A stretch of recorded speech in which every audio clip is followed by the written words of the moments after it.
Hi, my name's Ross Crawford, and welcome to the Redditch Standard Podcast. Well, what a week in politics we've been having, and goodness me, to start this podcast off, we've got as our guest Andy Thompson, who's the chairman of the local branch of the Liberal Democrat Party. Welcome to the studio, Andy. Thank you for having me. And of course, we've got Claire on sound as well, who'll be handling all our leisure and entertainment at for this coming weekend. Now, Andy, what an exciting time we live in. Crazy time. It's absolutely unreal. I've been following politics since I was about 14 years old. I'm now into my 40s, and I've never, ever seen anything like this. From a purely constitutional point of view, it's off the scale. There's nothing to compare it with in my lifetime. So for someone who likes their politics, it really is a fascinating time at the moment. Yes, I mean, I should say we're speaking on Wednesday here, and certainly on yesterday in Parliament, on Tuesday, you know, the phrase "not a good start, Boris" came out, didn't it? And we're talking about Boris Johnson, the Prime Minister, who lost his majority and then lost a vote in the Commons. Absolutely. It's quite a first day in the office, really, to lose your majority because Dr. Philip Lee crossed the floor and joined the Liberal Democrats. But then to sack 21 of your own MPs because they've gone against you, it shows what Boris is after. He wants a general election. He wants to go in to that election waving the flag, saying, I'm delivering Brexit. And he's hoping to get a good majority on the back of that before all the chaos kicks in. For anyone watching it, it's very clear that that's what his plan is. Yeah, we're talking about the Brexit election. Mm-hmm. It's going to be an A-level exam question in years to come, isn't it? Very much so. And I think constitutionally, it's going to throw up a lot of questions. And you know, we heard Jacob Rees-Mogg last night talking about the Constitution and the role of government and the role of the executive and Parliament and who should have what rights. And it's all up in the air. Everything, the precedent, the conventions that we've operated on for centuries is all up in the air. And for me and for the Liberal Democrats, one of the big things that has to come out of this is that we've got to have wholesale constitutional reform. We've got to get our politics into a place that can survive in a modern-day world where you haven't got two extremes, where you haven't just got Labour and Conservative, but where you've got a myriad of politics in between that, and where people vote very differently to the way they did sort of 50 years ago. Coalitions are going to be more common, and we need a politics that can support that kind of consensus politics. So we're back to proportional representation then, which has already bitten the dust once before, hasn't it? It came in 2010 as a compromise that the Conservative Party offered to the Liberal Democrats as a way of securing up the coalition for them. But then the Conservative Party went all out to try and stifle that because ultimately they know that proportional representation will mean a more diverse parliament, which will mean that they won't have their tub-thumping majorities that they've been used to and they won't have the control. So yes, it has come forward before. I think it needs to be revised. I think it's a different frame to look at it in now. Certainly with the chaos of Brexit and the politics that we've got at the moment, I think there's a lot of people out there who are now looking, saying, we need to do something, we need to change our politics. And what about Jeremy Corbyn? Because if Boris Johnson loses this election, you could end up with Jeremy Corbyn as Prime Minister, who obviously is not a Liberal Democrat. No, I think one of the challenges we face at the moment is that the leaders of the two main parties are on the extremes. So you've got Boris on the right. I'm not saying he's an extremist, but he's on the right of the politics, and you've got Jeremy Corbyn on the left of the politics, and it's kind of vacated the centre ground. And if you look at what's happened to Labour and what's happened to the Conservatives, they've had people join their party, entryism, people who don't really believe in what that party stands for, and they force the parties into the extreme. So Momentum have come into Labour and really driven that to the left. People at the Brexit Party, if you like, Vote Leave has infiltrated the Conservatives and forced that to the right, and it's left this vacant ground in the middle. Jeremy Corbyn as Prime Minister is not a good thought. We have to see what happens, I guess. Yeah, and Jo Swinson, she's a new leader of the Liberal Democrats. What difference do you think she can make? I think from the Liberal Democrat point of view, we were very lucky in our recent leadership campaign, leadership contest, that we had two very strong candidates in Joe and Davey, both of which would have made fantastic leavers. And when the candidates were originally announced, my gut feeling was I'm going to vote for Joe. And then I watched the hustings that went on, and I listened to what was said by Ed and by Joe, and I kind of swung a little bit towards Ed, back to Joe, towards Ed, back to Joe. In the end, I voted for Joe, and the reason I voted for Joe is I think that she can reach out to a more diverse audience, to a wider electorate. She's very strong-willed. She knows what she believes in, and she doesn't take. I've lost my train of thought. So she's very strong-willed. She doesn't suffer fools gladly, and I think at this time where, as I said, our two big parties are towards the extreme, I think she's a very strong voice for the centre ground. I think she'll attract a lot of support. Yeah, I suppose the big question is, will the Lib Dems honour the 2016 referendum result? Our policy is that we want to stop Brexit. And we don't shy away from that. Is that with a deal or without a deal, or would you accept Brexit with a deal? I think at this point in time, we are internationalists, we're outward looking, we think we're better off within the EU. We think what's going on now is damaging, it's going to cause harm to the people of Redditch, to the people of the UK. It risks the peace in Northern Ireland, it risks separating Scotland from the rest of the UK. We think it's a bad thing. We are pushing to stop Brexit via a second referendum. We think that 3 years ago people voted. The mood has changed. Jacob Rees-Mogg on LBC the other day said that we can't have another referendum because it would overturn the result. So even Jacob Rees-Mogg knows that the view of the public is changing and shifting. And I think we need to go back to that, and I think we need to ask that question again. Knowing what we know now, do you still want to leave, or do you want to stay? Europe isn't perfect.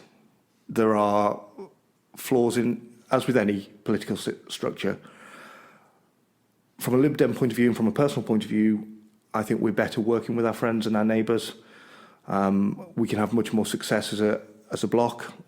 If we isolate ourselves from Europe, we're going to be picked off. People are going to be looking at us and saying, right, you need to deal with us now. This is what you're going to have to give us to get anything back. Yeah, but we'll still be part of Europe with a deal. I mean, Norway seems to get on okay, and some of these, these fringe countries, perhaps on the, Scandinavia, Norway, Britain could be there. We've got Switzerland. There's countries that still do business with the EU. Absolutely, and I think, talking personally, I would like to see us stay. If we did have to leave, if there was, a Brexit had to occur, I'd want it to be the softest Brexit possible, so that we still have the ties in terms of the customs union, the single market, the freedom to travel, to live, study, work, love across 27 other countries. Ultimately, though, I think we're better together. I think we're stronger together. We have a stronger voice. We can challenge more. We've got climate emergency coming on. Not coming on. We have a climate emergency. And we can't tackle that in isolation. We need to do that with our partners. And I think we have more influence and ability to sway the actions of others as part of a group than as somebody on the fringe kind of shouting in. Where do you see the government in 3 months' time? Will we have a government in 3 months' time? Where do we see the government in 3 days' time, I think, is more the question. We don't know. I think it's clear we're going to the polls again. I think, Boris threw down the gauntlet yesterday in terms of tabling a vote and no confidence in himself. I think that they said he was going to do that. And he's trying to incite this election, as I talked about earlier, where he can, I think as Ken Clark put it yesterday, wave a flag and go with a kind of patriotic line. I think any election will come back with another hung parliament. I think that's the state of our politics now. I don't think any party is going to poll enough to get outright, not where we are right now. There's too much division. votes are being split left, right, and centre. I think hung parliament is where we'll be. And then I suppose it all just goes on. It all just drags on, doesn't it? It all just drags on. Okay, on a local level, though, the Lib Dems, are they undergoing a bit of a revival, are they? I think we're certainly growing as a party. Very pleased in the European elections to be the second biggest party in Redditch. Saw significant vote share increase in the local elections as well. And in areas where we weren't actively campaigning, which I think is really promising. Our membership locally is growing, and what's pleasing for me as the chair is that the number of people being active in that is also growing. So we're certainly on a forward trajectory. Revival, not sure, but certainly growing. And what difference can they make locally then? I think one of the key things for me is that we are a party that promotes inclusiveness, tolerance, acceptance. In an age where we are so diverse, and in an age where our politics is more around identity and towards the extremes, what we want to do is to say to the people of Redditch, doesn't matter where you come from, doesn't matter who you are welcome here. This is your home, this is our home, and we're here together. Local policy-wise, I guess what we're looking at is we want to see more of new developments having greener credentials. We want to see more electric car charging points around town. We want our buses to be more environmentally friendly.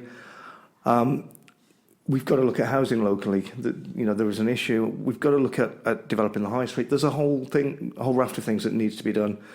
As I said to you, we're starting that journey, and we're not going to change things overnight. But I think what we can introduce to local politics is some balance, and some tolerance, and I think that's a really positive thing that we can offer. Yeah, that's an interesting point actually, and if Boris Johnson goes through with his threat of holding an election on October the 15th, you haven't got a candidate yet, have you? We're working hard to get it. We had the Fixed Term Parliament Act that came in 2010, which should mean that election cycles are every 5 years. Obviously, Theresa May called one in 2017, and I'm sure every political party is thinking, not another one. Just from a financial point of view, if nothing else, these things cost a lot of money to get your message out. So we're working on that. We're trying to identify the right candidate for us, and as soon as we do, I'll let you know. Okay, that's great.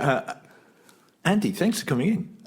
I know that we're going to switch across to Claire, who's going to do our leisure and entertainments, because there's lots coming up this weekend, and depending on the train times, we're hoping that you can hang around to discuss a bit of news. If not, Claire is happy to step into the breach. So it's over to you, Claire. For all the things to do and see this week, it's Claire Bullivant with this week's What's On Guide. Thanks, Ross. I'm here to take you through some of my top picks of things to see and do this weekend in and around the area. Starting on Saturday, the 7th of September, if anyone is looking to lose a few pounds, the Slimming World tour bus will be in Redditch all day. From 10 a.m. until 6 p.m, you can meet their consultants and some of their Slimming World celebrities and magazine stars. There's going to be live cookery demonstrations and tasters galore, they tell me. Plus, they've got goodie bags to hand out. Get all the details on their website, slimmingworld.co.uk. Also on Saturday, it's the Botany Bay Late Summer Craft Fair, happening at Botany Bay Nurseries Garden Centre and Cafe. B96 6BG is the postcode for your sat-nav, 10:30 until 3:30 on Saturday. And actually, it's also going on Sunday as well. They told me there's going to be more than 25 craftspeople who are offering a great range of handmade gifts and homeware. It's a lovely garden centre and cafe, so do try and pop along there. Or if you're in the mood for some dancing on Saturday, there's another Alf Church French dance and music event going on at the Alf Church Village Hall.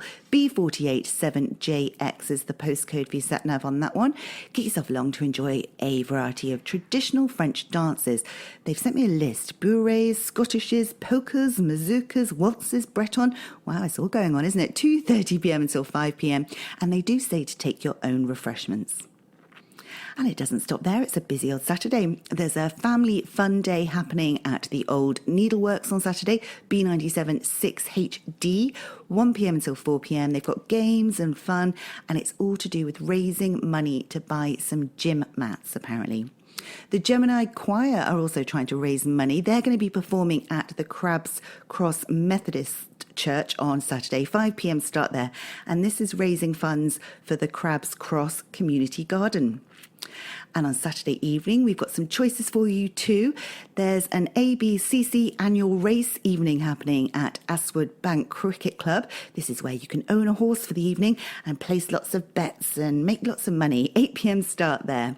Or if you're into some music on Saturday night, Dire Streets will be performing at the Palace Theatre, bringing to life the classic songs of one of the world's greatest guitar bands, of course, and the Quo, aka the Four Rossies, are performing also at the Oust House on Saturday, which is a great pub, one of my favourites, and they have some fantastic music events on there, so do try and get yourself down to see the Quo on Saturday there. And if those two bands aren't enough bang for you, you need to get yourself to Ragley Hall to see the Firework Champions show, where you can witness the amazing displays by leading UK firework companies from across the UK, and it's all set to music at this beautiful location. Obviously, Ragley Hall, it's spectacular. If you haven't been before, do try and check that out. What a busy Saturday. Moving on to Sunday, the 8th of September, there will be a Redditch Christa Delphinians talk I've been asked to mention. The topic this time will be the Centre of God's Purpose, and that's going to be happening at their location, 303A Birchfield Road, B97 4NB. Do get yourself along there. They're a lovely group of people who get together and discuss lots of things. If you need to join their group or want more information about them, just go to their website, redditch-christadelphinians.org.uk. There's also a heart and music show happening at the Palace Theatre, which is definitely worth going to see on Sunday evening. This is a one-off night full of musical theatre and classics, and it's all about raising money for charity as well. And of course, it wouldn't be a Sunday evening without Alan's Charity Quiz Night happening at the Bell Inn in Astwood Bank, 9pm start there on Sunday evening. Have a lovely weekend, everyone. And remember, if you have an event going on, do let us know at the Standard so we can let everyone know. Back to you, Ross. You're listening to the Redditch Standard podcast because you have impeccable taste. Well, good old West Midlands Railways, they don't stop for anyone. And Andy's had to dash off to catch his train, which was just about to leave the platform at Redditch Railway Station. Anyway, I'm delighted because obviously Claire has stepped in and after telling us everything that's going on in Redditch, and we're going to talk about some news now. And next Saturday, September the 14th, Redditch Food Bank, they're collecting at Tesco's in Caulfield Drive, and it's on the back of an astonishing increase in the number of recipients of attending the food bank. They're up 700 people. Wow. That's extraordinary, isn't it? Do we know, is it an influx of people, or is it just times are tough? I think it's because times are tough. I spoke to the staff there, and, it's single people, it's families. I think, it's definitely on the back of summer because, obviously, when the children are at school, they get school meal, they get school dinner, they'll probably get a breakfast as well. Lots of schools run breakfast clubs. And I think that the food banks, not just here, but in Arden as well, which covers Studley, they've really had a tough summer just, helping people out. And call me ignorant. I mean, I hear about food banks and you read it in the papers about food banks, but I've never actually been to one. Where are they? Can people just turn up and get a whole bunch of food for free? Is that how it works? That's not.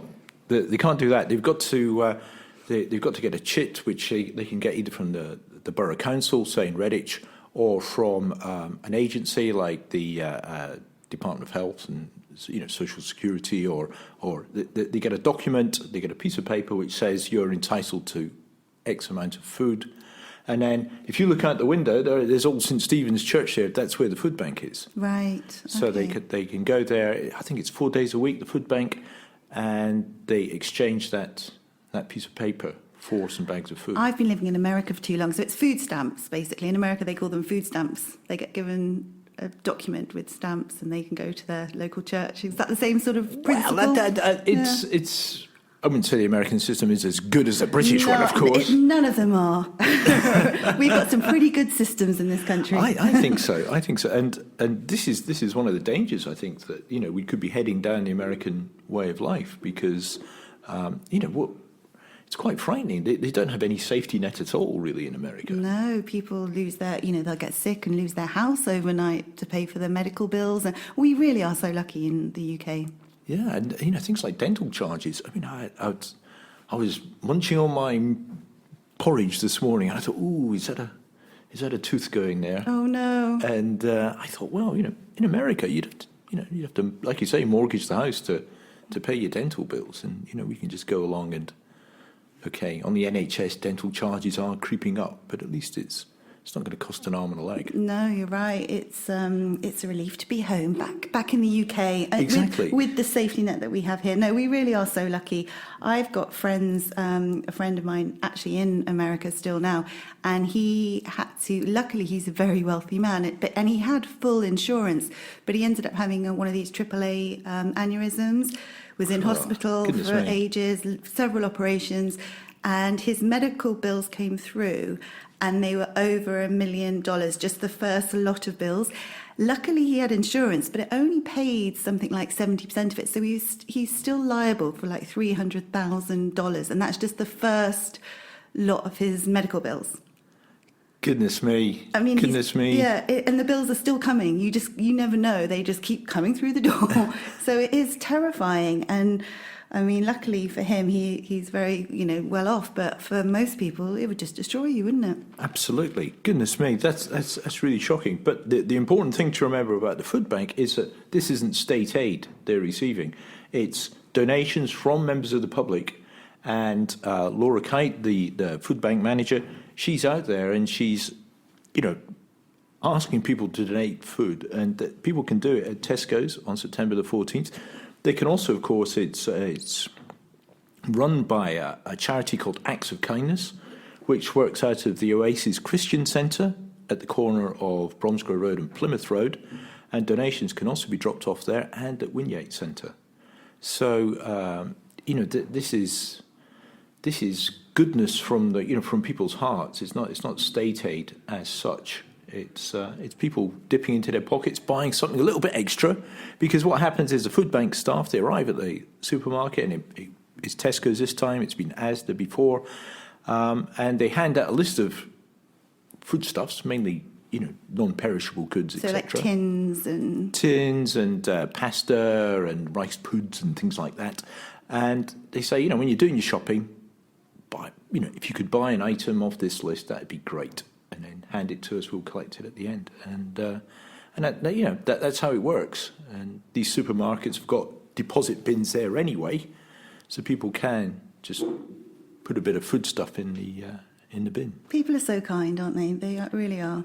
Yeah, I mean, this is trying times. It's when the milk of human kindness all comes out, doesn't it? And let's hope, with this increase in number of people using the food bank through necessity, that the good people of Redditch can respond once again. Absolutely. And moving on, this is a strange one, and I know Andy wanted to speak about this. Wythall Transport Museum. Have you been to Wythall Transport Museum? I haven't, but I've heard great things about it. It is a fantastic place if you like buses. Now, when I was a kid, I always, in Scotland, I always used to catch the bus into town, and the smell of them. It's just the smell of buses. Brings back so many memories. I can even think what the smell of buses are like. Well, that's because you're posh, you see. You were riding in the back of your dad's Jag. You were. I've been on lots of buses, but I can't ever remember smelling them.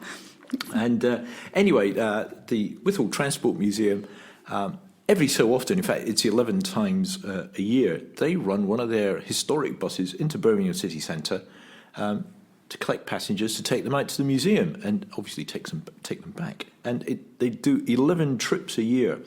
Now, as you know, Birmingham is introducing a clean air zone, a CAZ, which is from July the 1st next year, 2020, in which polluting vehicles will have to pay a certain amount of money to go in. So, and that's mainly diesel cars, I think, from about 2015 and earlier. Petrol cars are normally pretty good, but transport like lorries and buses, etc., unless they've got the latest kit fitted, will have to pay this fine, pay this penalty. And how much is it? Well, for a bus, it's 50 quid. Oh, wow. Just on one trip in? Just to cross into that zone, it's 50 quid. And the Transport Museum is saying, but we're a charity. These are historic buses. They're over a certain age, 40, 50 years old. One's even 70 years old. And they're driving in to get people to come out and visit there. Yeah. So it's educational as well. Well, I think it's nostalgia. It's pure nostalgia. And the thing is, the place is a charity, but they charge a ticket price. This is the key point. They charge a ticket price for people to catch the bus in Birmingham and go out to the Transport Museum. Right. And the City Council is saying, because you're a commercial enterprise, because you are charging a ticket price, therefore you're not exempt from the charge because you're commercial, you're not a charity. And they're saying, but we are a charity because every single penny that those tickets bring in goes to the charity. We're not making any profit from this. Oh, it's a difficult one, isn't it? It is a difficult one. What did Andy want to say about it? Do you know? Did you have a discussion about it before? Wow, we were just saying that, there's so much pollution from factories. Birmingham Airport pumps out loads of pollution, wood-burning stoves, loads of pollution, and here they are, they're penalising for 11 trips a year, Wythall Transport Museum. Which would cost them £550, basically. Yeah. So that's what they're debating. Well, they're saying that, it's not much to, it doesn't appear very much, but to a charity, that's quite a bit of cash. Yeah, it's a dent, isn't it? It's a dent in their finances. And don't forget, they're going in and out. So, so they're a bit upset about that. I can imagine, but I can also see the Birmingham City Council's point of view as well. It's a difficult one, isn't it?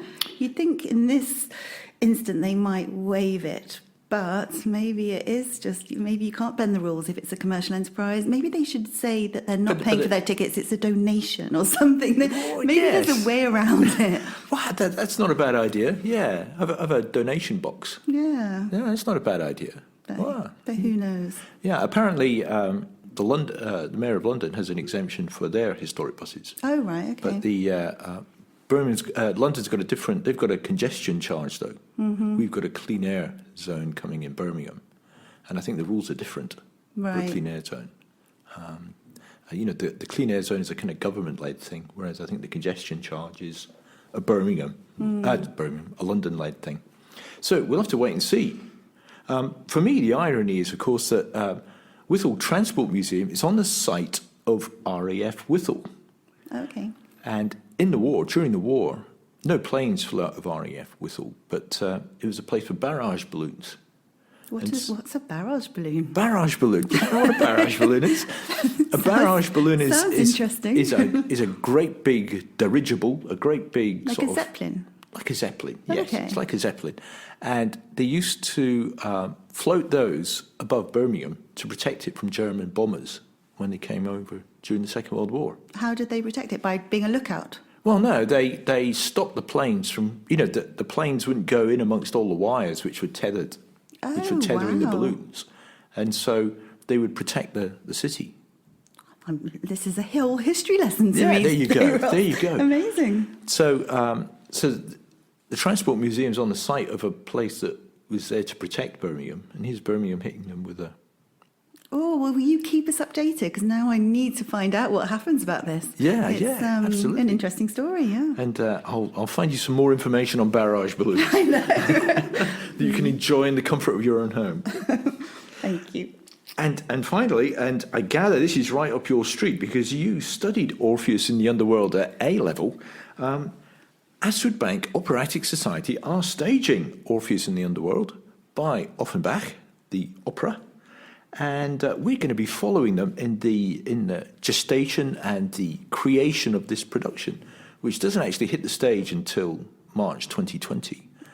But we're going to be following them. And Orpheus in the Underworld, Offenbach's music, is of course famous for the can-can.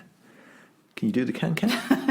I used to be able to, perhaps many years ago when I did my A-levels, but don't ask me too many questions about it because it is a long time ago that I studied Orpheus. Oh, come on, you're a spring chicken. But I do remember it just being the most beautiful story and so tragic, and I still, I'd love to see this production, any production on Orpheus. I'm just really intrigued to see how they do it because it is such a powerful, emotive tale, isn't it? It's if no one out there's read Orpheus, it's about a young man Orpheus who falls in love with this, what was her name? I can't even think what her name was. Eurydice, yes.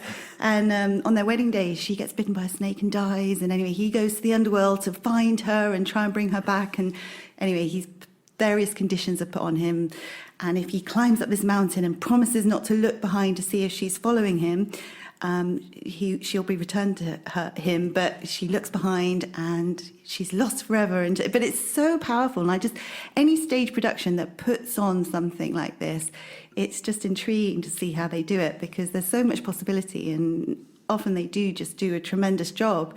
I've seen it a few times, so yeah, I can't wait. Okay, well, I'm glad you've kind of brought out the authorised version there, because the version by Offenbach, he's kind of sexed it up a bit. Oh, amazing. So we've got dancing girls, and we've got, they've taken more or less the Roman rather than the Greek mythology side of things. So they've sexed it up a bit. It's a bit raunchy, I've been told, and a bit risque. And when it was first premiered in 1859, I know it's a long time ago, 1859 in Paris, at the time Napoleon III was on the throne of France, it scandalised society. Was it like a Moulin Rouge version? Well, that's it, yes. I mean, the can-can apparently was a kind of low-life dance back in the day, and Offenbach brought it onto the Paris stage and sort of said, hey, this is okay. And he had high-kicking dancing girls showing off their knickers and whatever on the stage in Paris. And the other thing that scandalised Paris society was that Pluto, who's the god of the underworld, who grabs the girl, and he was. They thought that Offenbach was having a pop at the emperor, Napoleon III. Oh, so did he get in trouble? And, well, this is it. You see, the emperor was so cheesed off about all this. He demanded to see this opera himself. And he went along, and he absolutely loved it. Oh, fantastic. So every tale has a happy ending. Well, I hope so, apart from Eurydice, of course, and Orpheus. Absolutely. Because he looked back, didn't he? Well, let's see how scandalous they can be. In Astwood Bank, did you say? Astwood Bank Operatic Society. They have it. I think they've just started casting it. It's not until March 2020, but I had a first meeting with the director, Steve Skinner. Are you auditioning? Is that what you're trying to say? I'm not auditioning. I'm not. Even though people say I've got a fantastic voice. Have you? Are you a singer? Fantastic. I don't think so. That was tongue in cheek, I think. But you sound as if you've got a beautiful voice. I am the world's worst singer. I promise. I wish I could sing. It's been a passion of mine ever since I was a kid. My dream would be to be one of those people who could get up at karaoke and I'd love it, but I just can't. I'm horrendous. I don't know. I reckon. Well, where do you sing then? In the shower or? Very, very seldomly. I do occasionally, but not well. Yeah. So what are you singing at the moment? Oh goodness, What's top of the pops? What do I sing? I like a lot of the old music. Actually, I like a lot of sort of rock music. Go on then. The Killers are my favourite band right now. I've seen them about 6 times around the world. Yeah. Yeah. Gosh. What about you? Wow, what did I listen? I listened to. I'm a bit old school as well. I was listening to a bit of jazz funk last night. Oh, a bit of Mothers, Fathers, Sisters, Brothers. That's very trendy. The Sound of Philadelphia. Wow. I loved that. You're a lot cooler than me. That's very cool to be listening to that nowadays. I think it goes without saying. And here we are. We're talking about Orpheus and the Underworld, but there is another show coming up in it's next month, not next year. It's next month, and My Joe, Midland Youth Jazz Orchestra, at the invitation of the Rotary Club of Redditch, they're going to be playing at Trinity High School in October, and it's all in aid of that great Redditch charity, Carers Careline. And I reckon I'm going to go along to that. Fantastic. It's going to be a great show. Do you get to go along to a lot of the events and things? Are you invited to everything, Ross? I get invited to a lot of things, yes. But, people always say, free tickets, Ross, have a free ticket, mate. But, for Carers Careline, I will happily pay over my £10 or whatever it is, because it's a great charity. But often as well, it's work, isn't it? Because you end up having to write about it and do a review the next day or... Well, that's right. Yeah. So there's no such thing as a free meal, is there? You should get your free tickets. I'm a big believer in that. Well, I think, like you say, it's work. It's work. And the thing is, if the show's terrible, you can't write a terrible review about Oh, do you? Review. Oh, I do. When I go to... You stick the boot in, do you? Yeah, totally. I do. If I don't like something, I'll end up writing a bad review. But most of the time... You're merciless. Yeah, but most of the time I only go and see the things I want to see, so I know that they're going to be good. That's my trick anyway. But you can be disappointed though, can't you? I guess, yeah. Yeah. I don't know, when was the last time I stuck the boot into something? I don't know, you can damn them with faint praise, can't you? I suppose that's true. That's one way of doing it. Well, tell you what, I think it's time to wind up, isn't it? Yep. It's been another fantastic podcast guest coming in, Andy Thompson, who told us all about the Lib Dems and the chaos in Parliament last night. This is Tuesday night. And thanks too for Claire for not only telling us all about our entertainments and everything that's been going on in Redditch, but also for stepping in and having a chat with us about the news. My name's Ross Crawford. You've been listening to the Redditch Standard podcast. You can say hello to me at ross.crawford@bullivantmedia.com or at editor@redditchstandard.co.uk. You can give me a call on 01527 588 697. And don't forget to check out all your news at www.redditchstandard.co.uk. Thanks to you, Claire, and we'll see you next week. Bye.